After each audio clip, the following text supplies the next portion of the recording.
Saw dudes, today's video is going to be a video review of Neocab. Okay, Neocab is a visual novel with like cyberpunk, neon, dystopian future type elements. It's a Telltale-esque story game where you get, branching storylines. Thank you developers for the key. You guys are great. Nice. What? Nice. There will be some minor, and I mean very minor, like I'm talking about legitimately 3 character spoilers, and I'm not talking in depth about any of those 3. If you care about that, you've been warned. If you don't, you're cool. And without further ado, let's get into the review. When I tell you I'll be fine, I still want you by my side. Please just try to read between the lines. Hey, help your boy out. Turn on the notification bell.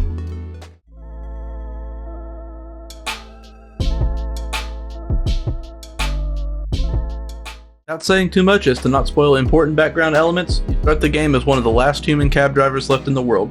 Your name is Lina, and you were asked by a friend to pack up your life into your cab and move into a new city with her to rekindle your childhood friendship and become her new roommate.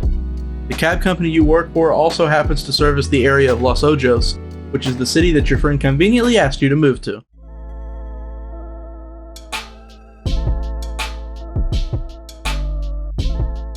Moving on to how the game actually plays, it's a visual novel with text-heavy storytelling and a semi-branching story arc that gives you varying levels of control over dialogue choices.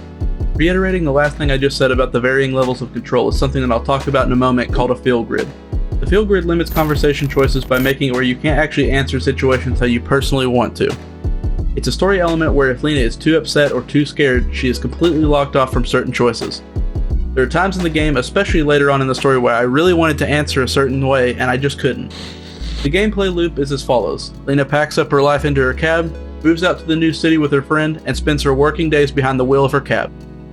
You interact with passengers, which the game calls packs. Dealing with each pack differs from situation to situation and affects Lina's emotional status depending on how you answer. Another interesting thing the game gives you to help monitor your emotional status for the good or the bad, as I mentioned earlier, is the device that you wear on your wrist called the Feel Grid. The game explains it as a 6th gen biofeedback device. Simplifying that a little, it changes colors depending on your mood. This helps keep you centered in your decision making, but the packs riding with you can also notice the color shifts as well, turning something that bothers Lina into something that can possibly bother them, which they could ask about, leading to possible arguments and possibly drop star ratings in the cab. You also have to manage the charge of your electric car, your balance monetarily, which is also affected by your driver's star rating, and where you're going to sleep at the end of the night. You can't sleep in your car every night, right? Right. You have the choices between some super cost-effective personal Japanese-style sleep pods or the bougiest motels around, all offering different perks such as resetting your mood back to center or giving Lina someone to vent to about stressful situations in her cab, making her more in touch with her own feelings and emotions for the next day.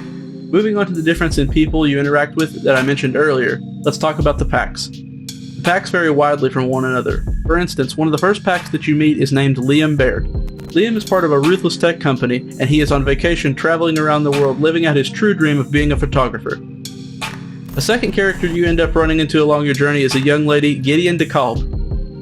She is in a futuristic suit that is monitored by her overbearing mother. I won't get into how she ended up in the suit for story reasons, but I will say that she does not like it being a part of her life. Finally, you meet my favorite character in the game, a person named Aganon. Aganon is a key member in a movement based around pain. They praise a being that I will leave out just to make meeting him that much more special. Characters like this stand out from one another and make each interaction something you either look forward to or something you really dread about another working night in Los Ojos.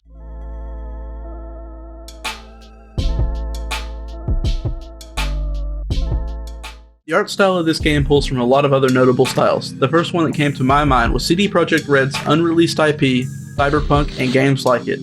The game has very vibrant purples, deep blues, and a heavy use of neon lights in the cab and in the city of Los Ojos.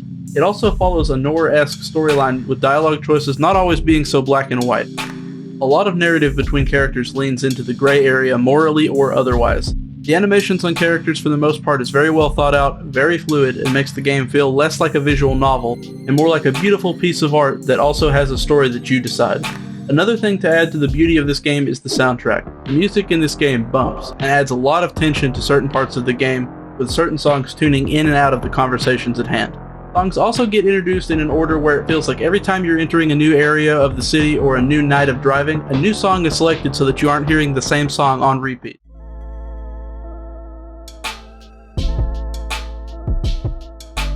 The writing is coming to you by some of the same team that helped write other great games like Firewatch, Guild Wars 2, and Where the Water Tastes Like Wine. There's some hiccups here and there where people say things that feel out of character for the given situation, and there's some grammar and spacing mistakes, but overall it forms a really concise and well-knit storyline that makes the game more interesting as you uncover more and more of what's really going on in Los Ojos.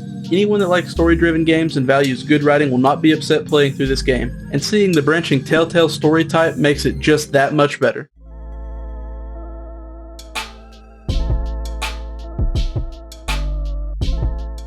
I recorded my entire playthrough of this game from start to finish, and I'm going to paraphrase what I said at the end of the game because there are heavy spoilers in what I originally said. Basically, the game on a scale of 1 to 5 scored a 4 for me. I think the game is a lot of fun visually, and the soundtrack of this game absolutely though the track list is very limited. I don't personally like being given dialogue choices that weren't really ever options because I'm emotionally blocked from saying what I actually wanted to say as the player. The game is interesting from start to finish like I said earlier, and the characters and the world feel really fleshed out. If you were on the fence about picking this game up or not, please do. I really think you will enjoy the game for all that it's worth. Thank you so much for watching my video review, and since this is my first time ever doing one, please leave some feedback in the comment section so I can improve on the next one. Again, thank you guys. Yeah.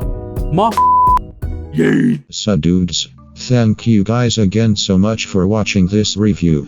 You guys have huge wieners. On top of your huge wieners are cool hats.